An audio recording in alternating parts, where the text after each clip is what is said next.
when something this major happens, when you have the fallout, 50 women coming forward, that it's a watershed moment. Apparently, he's a diddler. He like little girls, all right? For their attendance at Diddy parties. She sat down with TD Jakes and they said, oh my God, I was just there for a second. I was invited. I've never been to any parties. I haven't seen anything. We actually saw the victims' remains in cadaver bags, still in the front trunk of that Tesla. Just a year after the Diddy scandal that rocked the celebrity world, we have his evil disciple, singer David, being exposed for horrific crimes against his young victim, Celeste Hernandez. Many are speculating whether this was yet another monster Oprah knew about, or even helped create, and whether she will show up at court. Let's jump right into why people think Oprah will soon show up to David's trial for Celeste's demise, especially considering she was a minor, just 14 years old. He groomed her from a young age, and Oprah has been known to be associated with groomers for years, no matter how much she tries to whitewash herself. One example is her longtime friendship with Harvey Weinstein, a scandal she conveniently washed herself off of once his scandal broke out. Now the catch is, despite pretending to not be friends with him, she never directly spoke out about him even when asked directly, and instead quickly redirected the conversation elsewhere. I think that this is, I'm always trying to look for the rainbow in the cloud, whatever is the silver lining. And this is what I do know for sure.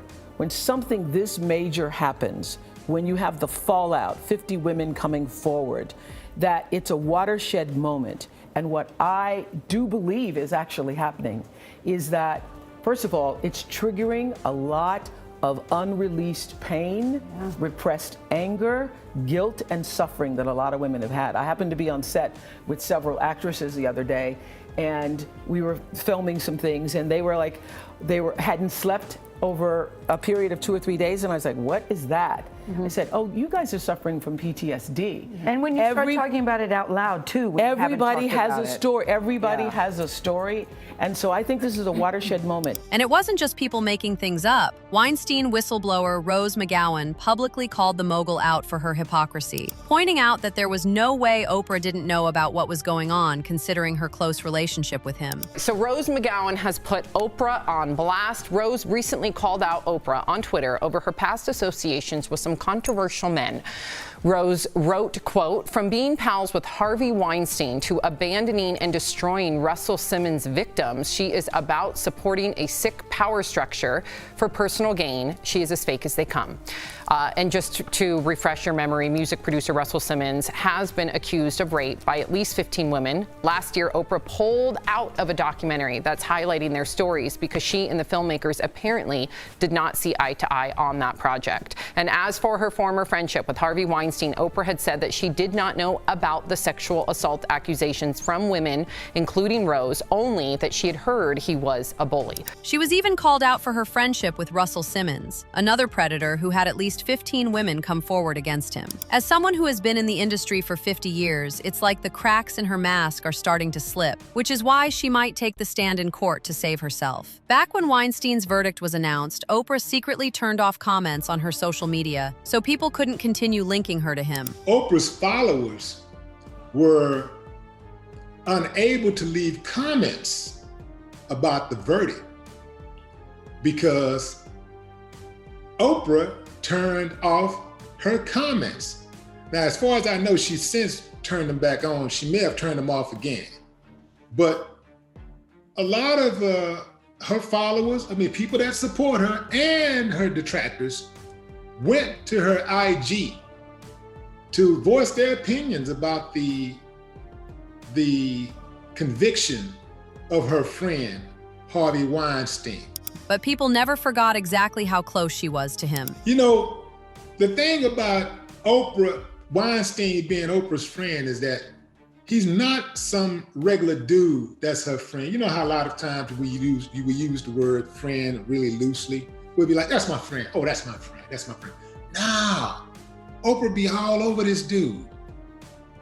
I'm talking about all over him, like draping him, kissing him all on the cheeks and stuff, all on this ugly, rubbish, raggedy carpet. Like, it's like raggedy couple. What's more, actress Monique publicly called Oprah out, saying that even she knew the rumors about Weinstein. So how could it be that such a close friend of his didn't know? Just to refresh your memory, Monique was a young actress that rose to fame with the Oscar-winning film Precious. Her career was cut short when Oprah blacklisted her from the industry for not bowing to her whims. When you do see quite a few pictures with Oprah and Harvey, and now you hear her speak about what he did was horrible and terrible, but everybody knew it. Everybody knew it. So were you telling me you were that blind that you just didn't know it? And now I gotta push your ass off the ship because now they know what you did.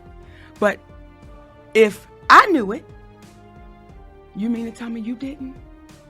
So when we start jumping up and down because of a speech that says me too, I understand it.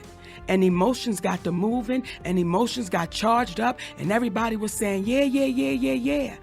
But me too, Miss Winfrey.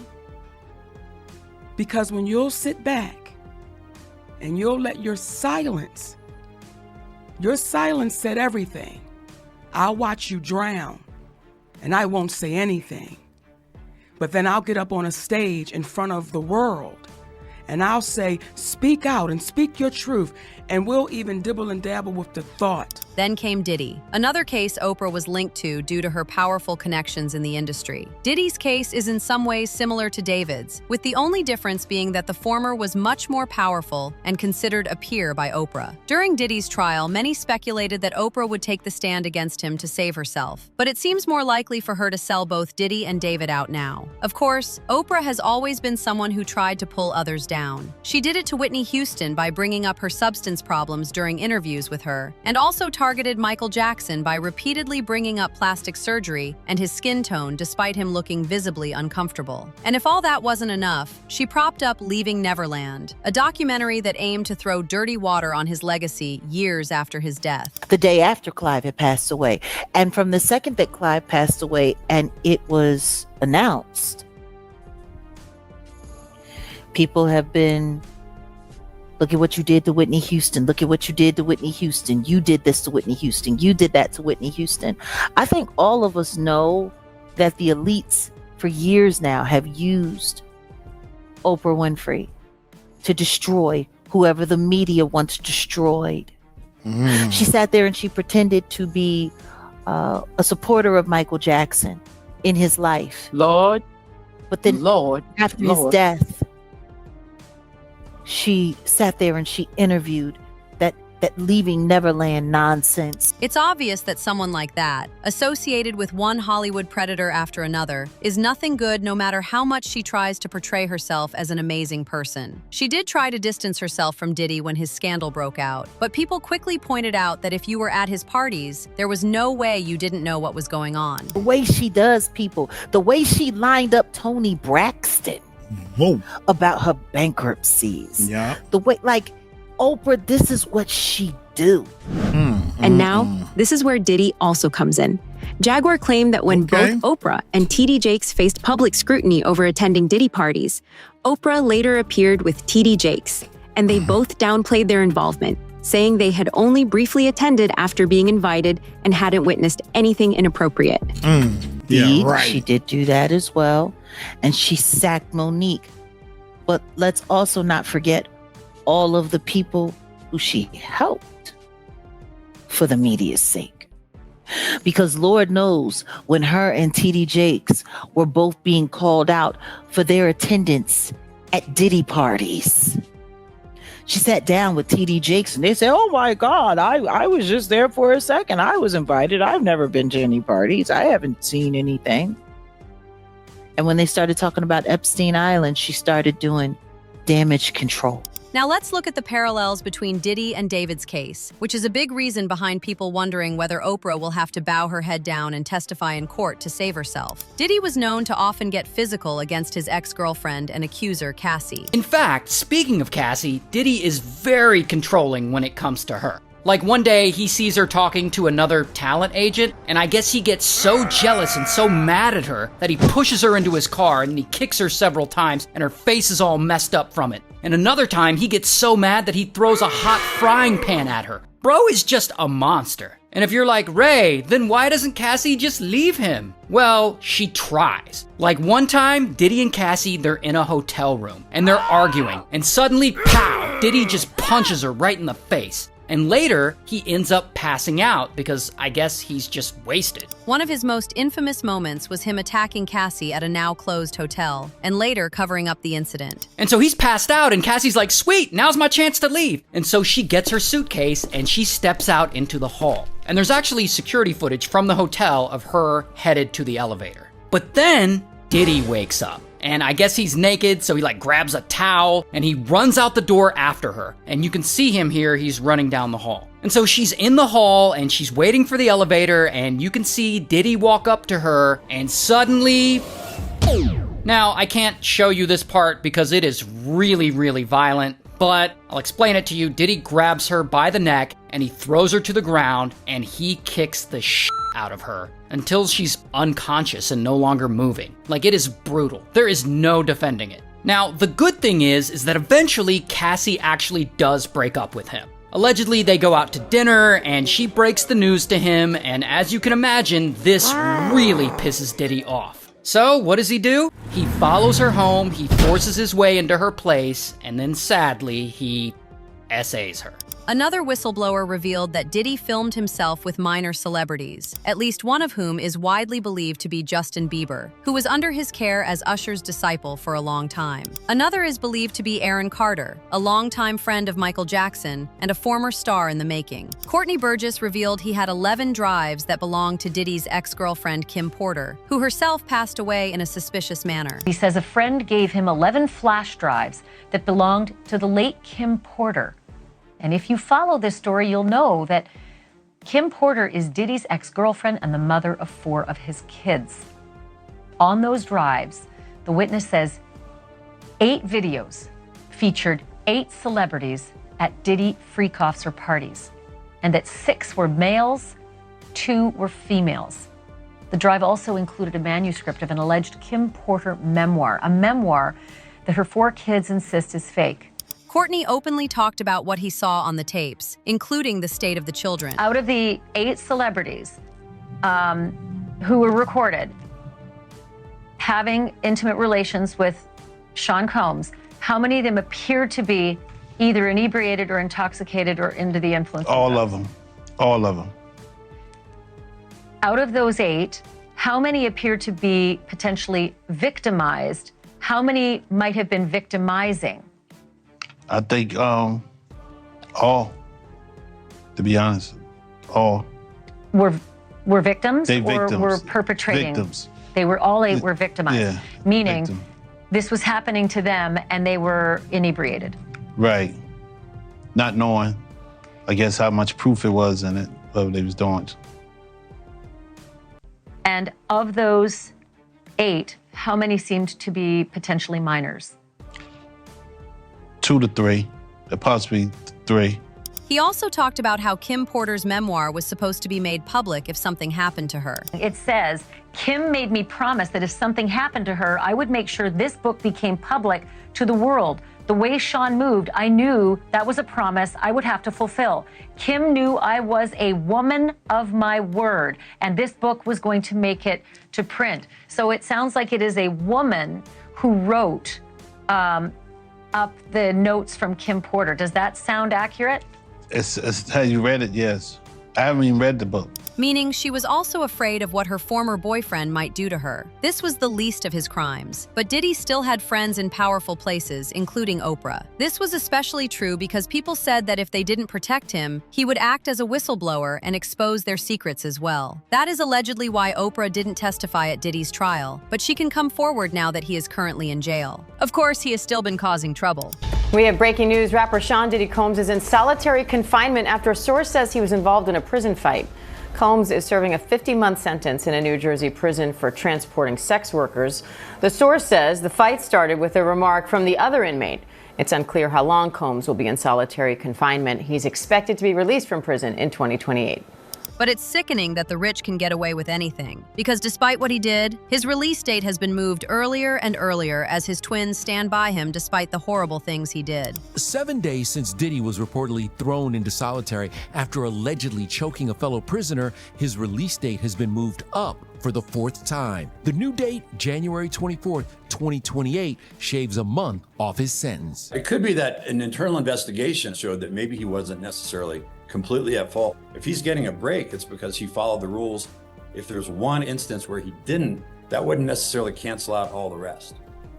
Diddy's team didn't respond to ET for comment, but we spoke exclusively to his twins, Jesse and Delilah, just 2 weeks ago. Is his spirit still up? Is he? Yes, he's been very focused, like being a better person for his family. Meanwhile, David is being called Diddy's worst disciple. He groomed Celeste for years while her family just stood by and watched, even attending his concerts to bask in fame. Apparently, he's a diddler. He like little girls, all right? If they're trying to prove that David had an illegal sexual relationship with a minor over a period of time, when LAPD detective Corey Farrell was on the stand, he went through all of these alleged sexually explicit photos reportedly on David's phone.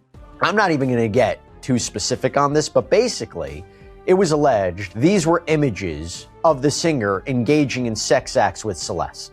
Naked photos, text messages about Plan B, pregnancy, an abortion, sexual positions, the relationship, emergency contraception. And Farrell says the dates of these conversations with sexual references began all the way back in November of 2023 and continued until March of 2025. Just to give you an example of what I'm talking about. The relationship was very obvious, and David clearly knew exactly what he was doing. David's phone at one point purportedly texted, because, I can't say definitively that David was saying this, right? It's David's phone. Maybe the defense would suggest that somebody else was using it. Maybe tough to argue. David's phone apparently sends a message to Celeste's phone, and it's basically a message asking if it's his. So you would basically make the argument that you're talking about a baby. Celeste's phone responds, "Of course it's yours, David."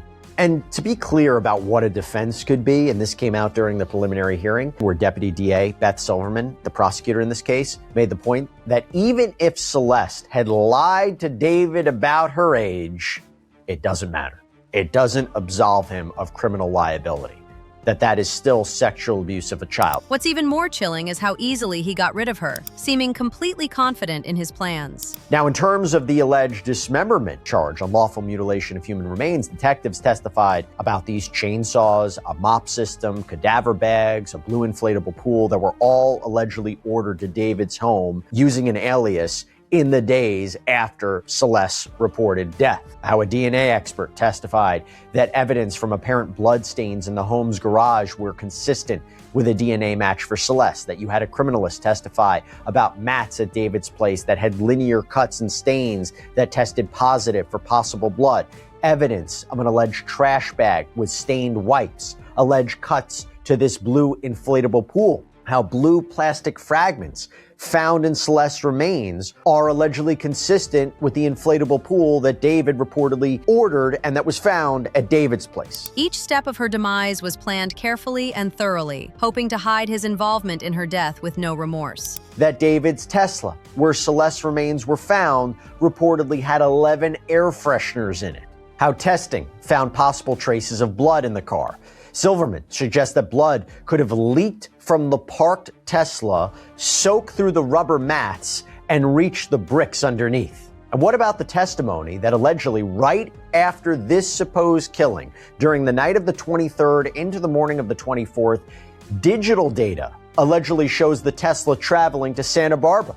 That Celeste's passport card was allegedly found in Santa Barbara County. David Anthony Burke is known for a song called Romantic Homicide, and only a sick, disturbed mind like David Anthony Burke would think that a homicide. For now, His preliminary hearing recently passed. Even the first day was enough to send ripples of shock through everyone in the courtroom. A live jury of their peers. And it's clear the prosecution brought probable cause in this hearing. So let's start with day one of the prelim. That was Tuesday, July 21st. For the first time, gruesome autopsy photos were shown in open court. Today, for the first time, we actually, in the courtroom, saw photos of that portion of the investigation. We actually saw the victims' remains in cadaver bags, still in the front trunk of that Tesla.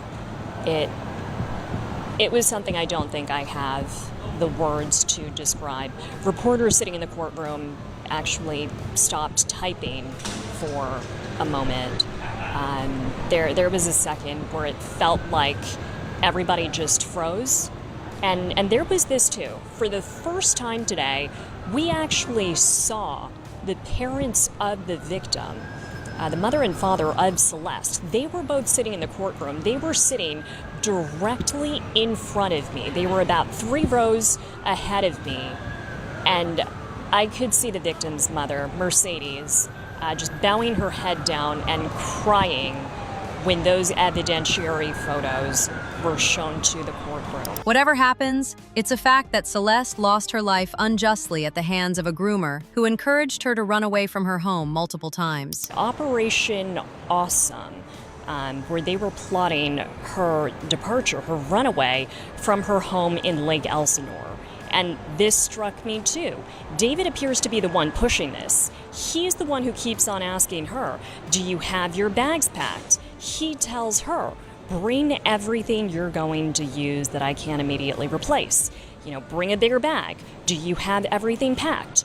Are you ready to go?" In one of these messages from that particular exchange, he calls that her runaway date.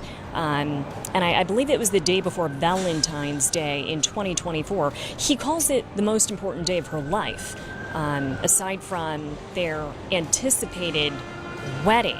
Again, at this time, she is only 13 years old. This is just a couple weeks after, memorialized in these text messages, she apparently had an abortion. That shocking revelation. Right now, it looks like only Oprah Winfrey can give her justice. But what do you think? Will Oprah truly come forward? Or will she remain a coward and allow David to get away with everything just like she did with Diddy? If you want to learn more, don't forget to like and subscribe for more.